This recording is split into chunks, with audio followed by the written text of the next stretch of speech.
पहली चीज ये कि जो गाइडलाइंस हैं ये किसी सवर्ण जाति के विरुद्ध में नहीं है, उनके अगेंस्ट नहीं है। दलित समुदाय में या पिछड़े समाज के अंदर आप एक बह का एक माहौल बना देना कि आप लोग अगर शिकायत करेंगे तो आप झूठे ही हैं, तो ये बहुत ज़्यादा नकारात्मकता को एक प्रदेश देता है। सर आपका नाम?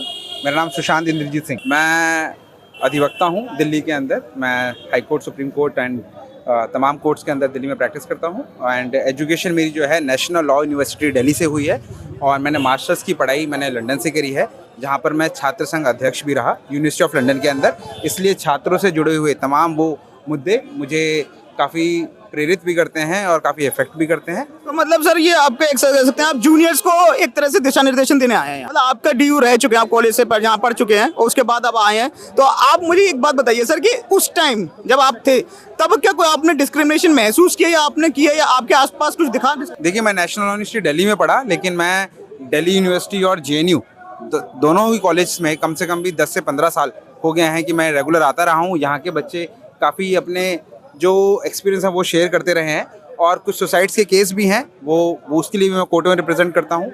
और ये तमाम चीज़ें निकल के आती हैं कि किस तरीके से जाति के आधार पर हॉस्टल्स के अंदर विभाजन होता है। डिफरेंट काफ़ी कॉलेजेस के अंदर डिफरेंट फ्लोर्स पे रखा जाता है, डिफरेंट विंग्स में रखा जाता है।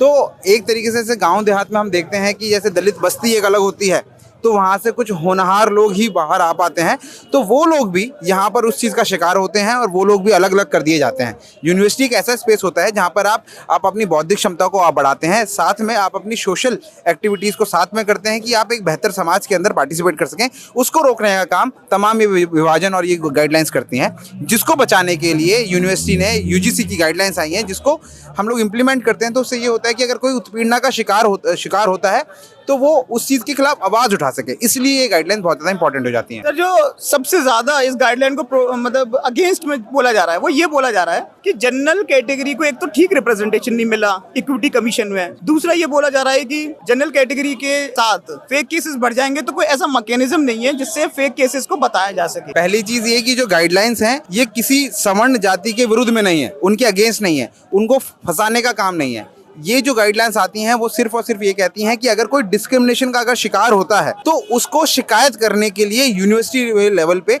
एक मैकेनिज्म तैयार हो। एट्रोसिटी एक्ट है, तमाम लीगल प्रोविजंस हैं, लेकिन अगर यूनिवर्सिटी के अंदर कोई अगर सवर्ण समाज का बच्चा भी अगर जाति के आधार पर किसी को शोषण कर देता है तो उसको सुधरने का मौका मिले, उसको उसी मैकेनिज्म के अंदर वहीं पे उसको रिड्रेसल सेल में जाके उस चीज़ का काम हो। एक गाइडलाइंस भी दी गई हैं कि आपको 1 हफ्ते के अंदर कितनी रिपोर्ट आएगी, फिर आपको एक अपील का प्रोविज़न है। तो फेक केसेस का भी सवाल नहीं उठता है कि क्योंकि जब आपके पास एक अपील का ऑप्शन है, दूसरा तमाम वो आपके पास सुविधाएं हैं कि आप इंडियन पिनल कोड था जो कि आज की डेट में BNS है, उसके अंदर आप अगर कोई आपको झूठा भी फंसाता है उसके खिलाफ आप कार्रवाई कर सकते हैं। दलित समुदाय में या पिछड़े समाज के अंदर आप एक बह का एक माहौल बना देना कि आप लोग अगर शिकायत करेंगे तो आप झूठे ही हैं, तो ये बहुत ज़्यादा नकारात्मकता को एक प्रदेश देता है। तो आपको सोचना पड़ेगा कि ये सच्चाई की, एक जस्टिस की, न्याय की लड़ाई है, झूठे केसेस में फंसाने का एक कोई एजेंडा नहीं है। सर 12 या 13 जनवरी को ये गाइडलाइंस आई थी, मतलब रेगुलेशंस सुप्रीम कोर्ट मतलब UGC की तरफ से आए थे सर। तब से ही मैं पूरे मतलब महीने से मैं कवर कर रहा हूँ। ITO सुप्रीम कोर्ट गया 2 बार 3 बार, यहाँ हो गया DU में। मैंने ये देखा जैसे ही गाइडलाइंस आई या रेगुलेशन आप बोलना चाहें वो आए, तो एक डर का माहौल बन गया। जनरल वाले अपने परेशान हैं कि हमारे साथ कुछ गलत हो जाएगा, हमारा आने वाले टाइम में हम शायद कॉलेजेस की हायर पोजीशन बना पाएं, हमें फेक केसेस मिल जाएं। और SC ST वाले इस बात पर खुश हैं कि अच्छा चलो कुछ आया, हम डरा सकते हैं इन्हें। मतलब मैंने जितना रिपोर्टिंग की है मैं उसका एक्सपीरियंस बता रहा हूँ। जिस हिसाब से मैं देख पा रहा हूँ दोनों वर्ग, जाति वर्ग, धर्म वर्ग, कैसी भी कह सकते हो, है ना, वो और गहरा हुआ है इस तरह से। अब आप चाहो तो इसको पॉलिटिकली एजेंडा भी बोल सकते हो, क्योंकि जैसे ही आया पॉलिटिक्स ने कुछ ना कुछ कर दिया इस पे। पहले हिंदू मुस्लिम कर रहे थे, अब हिंदुओं के अंदर डिस्क्रिमिनेशन कर रहे हैं। 77 साल होगा हमारे देश का आजाद का संविधान लागू हुआ 1950 से। इस बार हमने 77वां रिपब्लिक डे मनाया। हमारे पास फंडामेंटल राइट्स हैं, DP SP है, सब है, फिर भी हम डिस्क्रिमिनेशन खत्म नहीं कर पा रहे और गहरा हो रहा है सर। पहली चीज तो ये जो आपने बोली कि ये जो गाइडलाइंस आई हैं, तो ये इम्पोर्टेंट है कि ये समझना कि ये सवर्ण लोग इसको कैसे देखें और दलित पिछड़े इस चीज को कैसे देखें। ना ये ना तो एक सोर्स है कि जिसके अंदर सवर्ण समुदाय को सताया जा सके, दूसरा ना ये ऐसा एक हथियार मिल जाता है दलित जातियों को, समुदाय को, बैकवर्ड्स को, कि आप इसको मिसयूज कर सके। ये गाइडलाइन सीधा सीधा सिर्फ एक चीज पर फोकस करती हैं और उसकी दायरा आपको समझना पड़ेगा। अगर कोई दलित पिछड़ा स्टूडेंट यूनिवर्सिटी कैंपस के अंदर पढ़ने के लिए आता है, बाबा साहब के लक्ष्य कदम पर चलना चाहता है, उसके बीच में अगर जाति के आधार पे अगर कोई भी उसको जातिगत तौर पे शोषण करता है तो उसको प्रोटेक्शन दी जाए। सिर्फ इसका मिसयूज नहीं होना चाहिए। दूसरा, ना ही सवर्ण बच्चों के अंदर इसका भय का माहौल होना चाहिए। आपको एज ए यूनिवर्सिटी, जब हम प्रोफेसर्स होते हैं या फिर हमारे वाइस चांसलर होती हैं, एक ड्यूटी उनकी बनती है कि हमें एक वेलफेयर, जैसे एक वेलफेयर स्टेट का प्रोविजन है, उसी तरीके से एक वेलफेयर यूनिवर्सिटी का एक एटमॉस्फेयर बने। हम देखते हैं कि 118% जो है जातिगत तौर पे शोषण बढ़ा है। तो आपको ये समझना पड़ेगा कि जिसका शोषण ज़्यादा हो रहा है उसके लिए प्रोटेक्शन पहले लेकर आई जाए। आने वाले समय में अगर ऐसा होता है कि इसका मिसयूज हो रहा है, आने वाले टाइम तो आने तो दीजिए। आपका अंदेशा पहले ही है कि अगर ये जातियों के आधार पे अगर शोषण हो रहा है तो ये झूठा ही होगा। तो सर इसी को तो एजुकेशन बोलते हैं कि हम आने वाले खतरे को देखते हुए पहले से ही प्रोटेक्शन से इम्प्लीमेंटेशन ले सकें जी। मतलब ऐसे ये तो ये बोल गए ना कि सर्दियों में हम स्वेटर क्यों पहनते हैं कि सर्दी ना लग जाए, पहले से ही पता ना। अब हम इसका इंतजार करेंगे सर्दी लग जाए तब हम कुछ इम्प्लीमेंटेशन। तो उसी के लिए प्रोविजन आया ना कि जाति के आधार पर डिस्क्रिमिनेशन ना हो, जाति के आधार पर बच्चे जो सुसाइड कर रहे हैं, मेंटल प्रेशर में आ रहे हैं, वो चीज ना हो, उसके प्रोटेक्शन के लिए ये चीज आई है। इसका मिसयूज होगा या नहीं होगा उसके लिए लीगल प्रोविजंस ऑलरेडी हैं। लेकिन ये कह देना अगर कोई भी अगर जाति के आधार पर अगर कोई कंप्लेंट आती है वो झूठी कंप्लेंट होगी, ये सरासर नाइंसाफी और अन्याय होगा दलित समुदाय के साथ में। मैं अभी बात कर रहा था काफी सारे लोगों से, उन्होंने ये बोला कि जितने भी सीनियर पोजीशन है, वाइस चांसलर हैं, सीनियर प्रोफेसर हैं, वो सब जनरल कैटेगरी को बिलोंग करते हैं। अम्बेडकर साहब, डॉक्टर भीमराव अम्बेडकर साहब ने एक बोला था कि पढ़ाई ऐसा दूध है, आप जितना पियोगे उतना दहाड़ोगे जी। तो सर 77 साल से 50% रिजर्वेशन अलग अलग कैटेगरीज और 50% अनरिजर्व्ड रहा है। मतलब 77 साल में भी कोई अगर प्रोफेसर या वाइस चांसलर नहीं पहुंच पा रहा, तो आपको नहीं लगता ये दो चीज़ों की कमी है? एक तो स्टूडेंट या आप समुदाय बोल सकते हो कि जो अपने समुदाय को पढ़ा नहीं पा रहा, आगे नहीं बढ़ा पा रहा, क्योंकि आपके समुदाय, सब समुदाय के लीडर हैं, उनके लीडर की रिस्पॉन्सिबिलिटी बनती है। दूसरा, गवर्नमेंट और मैकेनिज्म कि जो कुछ समुदायों को आगे नहीं ला पा रहा, ये बंदर बांट चल रहा है कि थोड़ी रोटी उसको दे दी, वो खुश हो गए, इधर वोट ले लिए, थोड़ी रोटी उसको दे दी। तो ये कब खत्म होगा सर? पहला सवाल ये आता है कि जो आपने रिप्रेजेंटेशन की बात करी, रिजर्वेशन इंश्योर करता है कि आपका रिप्रेजेंटेशन आपको सभी समुदाय को बराबर मिले। आप ये चीज़ देखेंगे जहाँ जहाँ रिजर्वेशन इम्प्लीमेंटेशन है वहीं रिप्रेजेंटेशन हो रहा है, जबकि होना ये चाहिए कि नॉर्मली हमारा एक अप्रोच होना चाहिए कि भी सभी समुदायों को एक रिप्रेजेंटेशन मिले। अगर वो बाय नेचुरल आप उसको इम्प्लीमेंट करने देंगे तो हो सकता है कि रिजर्वेशन से ज़्यादा आपका रिप्रेजेंटेशन बढ़ जाए। पहली चीज़ ये। दूसरी चीज़ ये, उस कुर्सी के ऊपर कोई भी अगर बैठता है वो उनकी मानसिकता ये होनी चाहिए कि मैं किसी भी जाति से आ सकता हूँ, लेकिन आप जब उस लीडरशिप पोजीशन पे आते हैं आपको सभी का ध्यान देना है। अगर मैं फॉर एग्जांपल अधिवक्ता हूँ या फिर हमारी जुडिशरी है, जब जुडिशरी के अंदर हमारे जज साहब जो जितने भी बैठते हैं वो ये सोच के नहीं करते कि हम इस जाति के हैं, हम उस जाति के हैं। वो जज साहब हैं जो इंसाफ होना चाहिए, वो किसी भी जो भी अगर उसमें परेशानी है वो सब चीज़ों को समझने के, सोशल एस्पेक्ट्स को लेके, लीगल एस्पेक्ट्स को लेके वो एक इनजस्टिस करते, वो एक जस्टिस करते हैं बिल्कुल अनबायस्ड तरीके से। जैसे आपने बोला कि एक अच्छी पोजीशन पे, सीनियर मोस्ट पोजीशन पे आ जाए, जैसे जज साहब हैं, वो जब फैसला लेते हैं तो वो जाति धर्म संप्रदाय को ध्यान नहीं रखते। तो आपको ऐसा क्यों लगता है जब वाइस चांसलर एक्स चेयरमैन यहाँ जो बनेंगे इक्विटी कमीशन के, तो वो सिर्फ एक जाति धर्म और संप्रदाय को ही आगे बढ़ाएंगे, वो सबके लिए इक्वल नहीं रहेंगे? ऐसा क्यों लगता है? देखिए, ये होता है कि जब भी हम कोई ऐसा कमेटी बनाते हैं उसके अंदर रिप्रेजेंटेशन होना बहुत जरूरी है। रिप्रेजेंटेशन होना क्यों जरूरी है?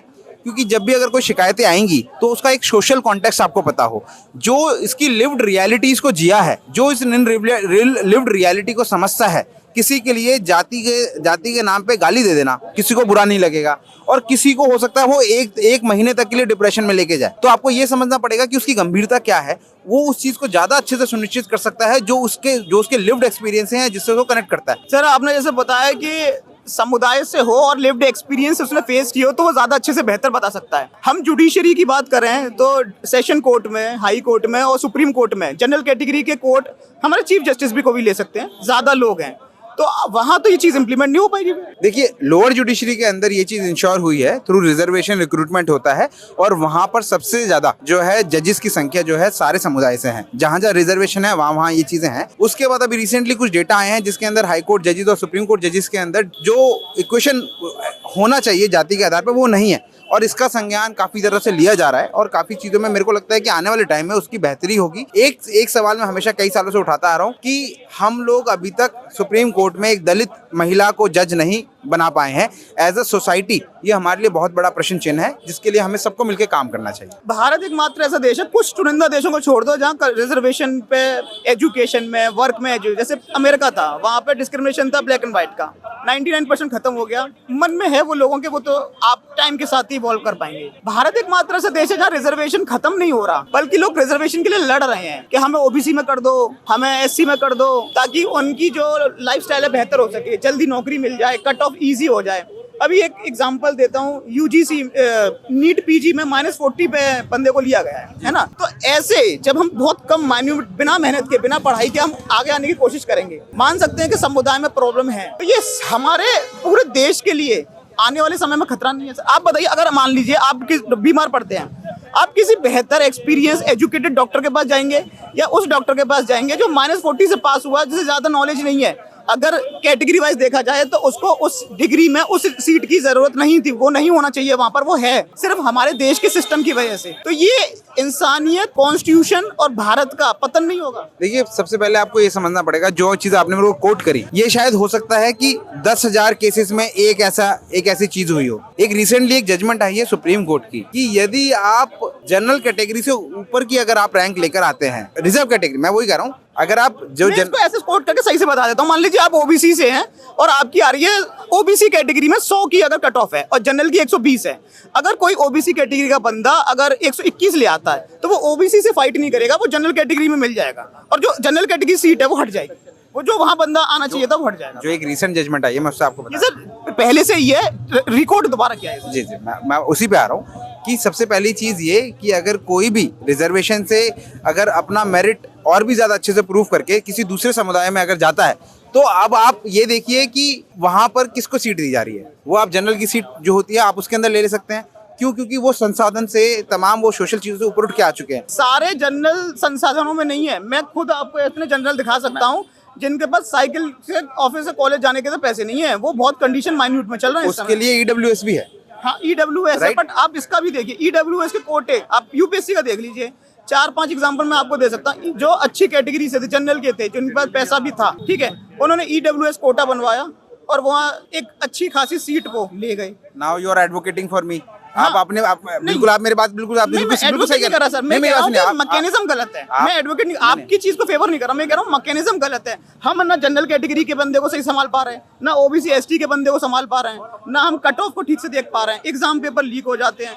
मतलब हमारा पूरा मैकेनिज्म सड़ चुका है सर। बिल्कुल, मैं उसी चीज पे आ रहा हूँ कि सबसे पहले तो अगर किसी का -40 पे एडमिशन हो रहा है तो ये स्टेट का कितना बड़ा फेलियर है कि हमारे समाज में हम 75 साल के बाद, 77 साल के बाद भी हम लोग ऐसी संसाधन नहीं बना पाए हैं जिसके अंदर पिछड़े समाज के लोग जो है कुछ अपना मेरिट प्रूव कर पाए। तो ये सोसाइटी का फेलियर है, आपको ये समझना पड़ेगा। दूसरा चीज ये, आप स्कूलों की स्थिति जानते हैं, सरकारी स्कूलों की स्थिति क्या है, फिर उसके बाद किस तरह की कॉलेजेस के अंदर, आप गवर्नमेंट कॉलेज के अंदर एडमिशन इतना डिफिकल्ट हो गया है, उनकी फीस इतनी ज्यादा है। तीसरी चीज, ये सारी नफरत की भावना इसलिए बहुत ज्यादा है क्योंकि बेरोजगारी बहुत ज्यादा बढ़ गई है। लेकिन सबसे मेन मुद्दा ये है कि बेरोजगारी होने के बाद भी सरकारी नौकरियां बची कितनी है। प्राइवेटाइजेशन की तरफ हम लोग जा रहे हैं, वहां पर रिजर्वेशन नहीं है, जबकि वहां रिजर्वेशन होना चाहिए। देखो सर, मैं अगर कोई प्राइवेट इंस्टीट्यूट चला रहा हूँ, कोई भी चीज चला रहा हूँ, तो मैं चाहूंगा मेरे को बेहतर स्किल्ड क्वालिफाइड लोग आए। बिल्कुल, बट प्रॉब्लम यहाँ प्राइवेटाइजेशन की नहीं है, ना कि प्राइवेट सेक्टर में रिजर्वेशन की।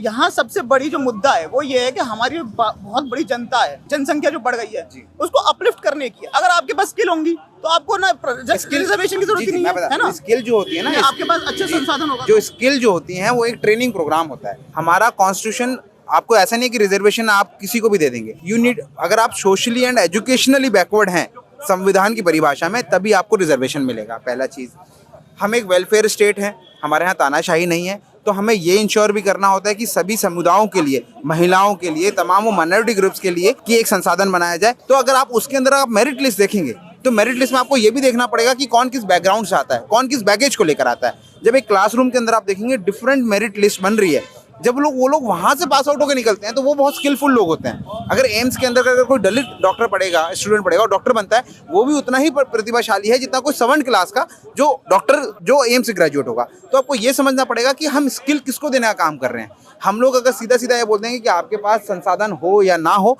हम सिर्फ एक जाति के लोगों को देंगे, तो वो चीज़ भी गलत है। 100% रिजर्वेशन दलित समुदाय को देना भी कि मैं उसका फेवर नहीं करता हूँ। तो आपको ये समझना पड़ेगा हम वेलफेयर स्टेट हैं, जिसकी जितनी संख्या भारी उतनी उसकी हिस्सेदारी, उतनी उसकी भागीदारी। ये बहुत सिंपल सा प्रोविजन है। अदरवाइज क्या होगा, जो पिछड़े हैं वो अति पिछड़े होते चले जाएंगे, महिलाएं हैं वो और नीचे तक चली जाएंगी। एज ए इंस्टीट्यूट और एज ए स्टेट पूरे नेशन को हमारी जिम्मेदारी बनती है कि समुदायों के रिप्रेजेंटेटिव को एक इंटरनल कंपटीशन भी होता है। अगर ऐसा नहीं है कि आप एससी हैं तो आपको एडमिशन मिले, आपको एससी कम्युनिटी के अंदर भी फाइट करना पड़ता है। आप उसकी क्रीम क्लास के अंदर आते हैं, आप उसकी टॉप क्लास में आते हैं, तभी आपका एडमिशन होता है। तो आपको ये समझना पड़ेगा कि ये एक बहुत अच्छी पहल है कि जो लोग बच्चे वहाँ पढ़ पा रहे हैं उनके ऊपर कोई डिस्क्रिमिनेशन ना हो। तो उसके लिए स्टेट को और यूनिवर्सिटीज़ को एक प्रोटेक्शन प्रोविजन बनाना चाहिए, जो कि ये गाइडलाइंस ने बनाया।